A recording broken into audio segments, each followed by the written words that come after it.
24 IDF soldiers are killed in one day in Gaza, marking one of the deadliest days since the October 7th massacre. Joining me now to discuss the latest escalation is Tal Heinrich, spokesperson for the office of Prime Minister Benjamin Netanyahu. Tal, thank you so much for joining us. This latest development comes as there has been increasing pressure on Israel to scale down the intensity of its attacks. Do you think that's the right move? Monica, thank you for having me on. This is a very somber day in Israel. We lost 24 heroes. They were protecting us. They're the ones who are doing the hard, difficult work every day for more than 100 days now, keeping us alive. The IDF has made some great advancements on the ground in Gaza towards the goal of eliminating the Hamas terrorist regime and also investing the efforts needed to create the conditions on the ground to bring about the release of more hostages. But we are paying a very, very heavy price.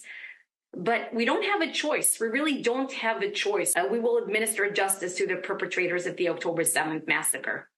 And Prime Minister Netanyahu has spoken out about this latest escalation, saying, it's one of the most difficult days since the start of this war, like you just mentioned.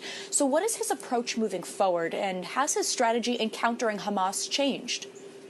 So, Monica, I can tell you that on the ground, the IDF had some very significant achievements. We have eliminated more than 9,000 Hamas terrorists, injured maybe 14,000, maybe even more.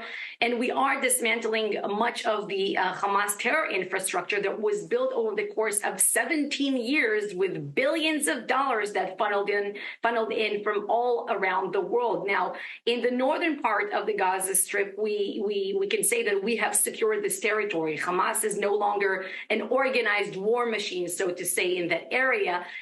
There's still a lot of terror infrastructure there. With every day that passes by, we discovered more tunnel shafts, more tunnels, ammunition, more terrorists, and whatnot. And these are found in areas adjacent or inside even hospitals and youth centers and schools and UNRWA, United Nations facilities, and so forth. There's still a lot of work to be done in Gaza, and we will do everything to secure our country and make sure that these communities in the south and also the communities up in the north, by the way, will be able to return to their homes.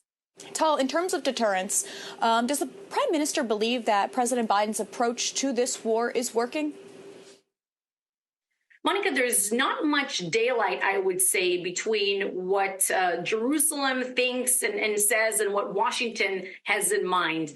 We all want to see all hostages back in Israel, back with their families. We want to see the Hamas terrorist regime gone, dismantle their entire terror infrastructure. We all want to make sure that Gaza will never, ever pose a terror threats to Israel again. And we want to see a better hope for the future between us and our neighbors.